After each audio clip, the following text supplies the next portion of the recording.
Poucos anos atrás, numa tarde fria de inverno, uma fogueira levantou alto nos fundos do 3º Batalhão de Polícia Militar de Canoinhas. Sob ordens superiores, um soldado queimou o que restava de documentos produzidos pelo quartel sobre os investigados de subversão durante o ápice da ditadura militar no Brasil.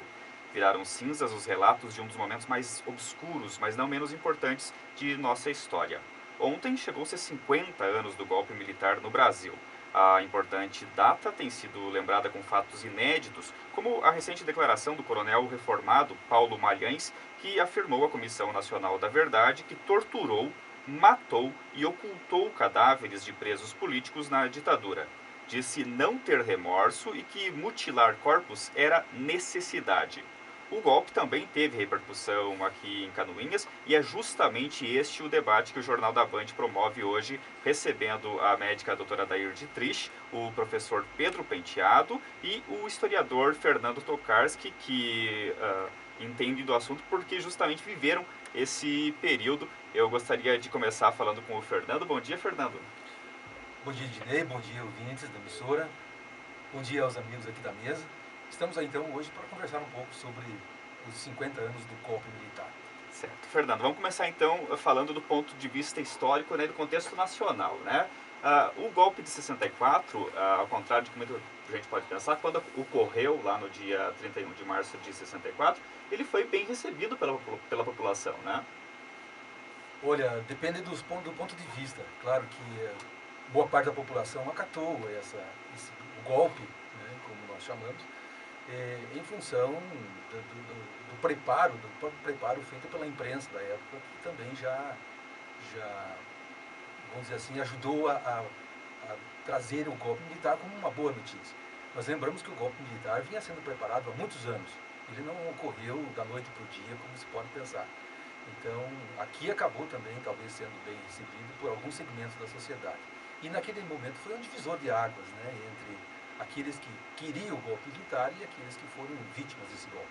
Dos grandes jornais, apenas um, né, acho que o Diário Carioca, não apoiou o golpe, né? Todos os outros foram a favor, inclusive o próprio Estadão, que depois viria a ser um jornal radicalmente contra, né, o regime militar, Folha de São Paulo, enfim, todos os grandes jornais apoiaram porque acreditava-se naquele momento que os militares seriam uma opção ao comunismo que para muita gente era representado pelo João Goulart, que acabou sendo deposto, né? Exatamente. Como disse anteriormente, a nossa imprensa, assim como acontece até hoje, foi preparada para esse momento.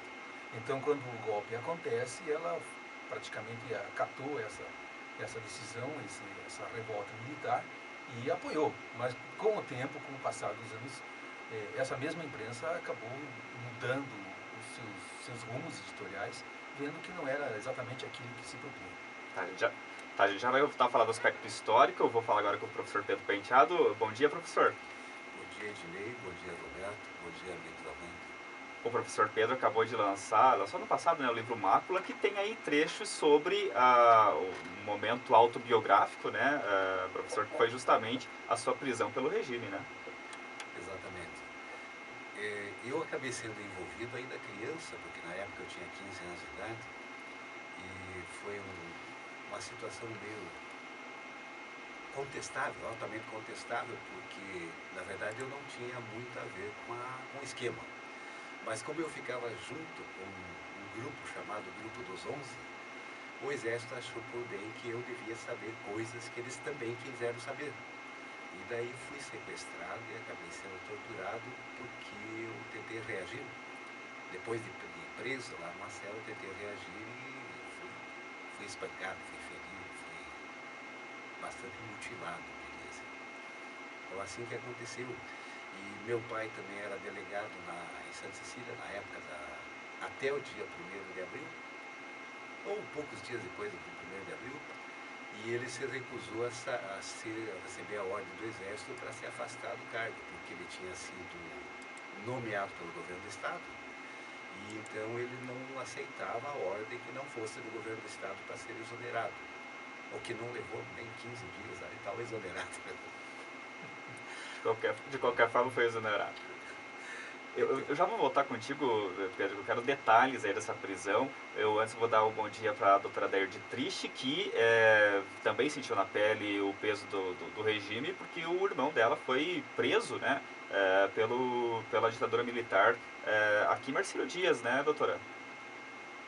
Ele foi preso 11 anos depois, mas foi perseguido desde o dia 31, digamos. Bom dia antes de tudo, bom dia a todo mundo, né? Meus amigos da banda, ouvintes que já me ouviram muitas vezes, Fernando, meu amigo, Pedro e Dinei.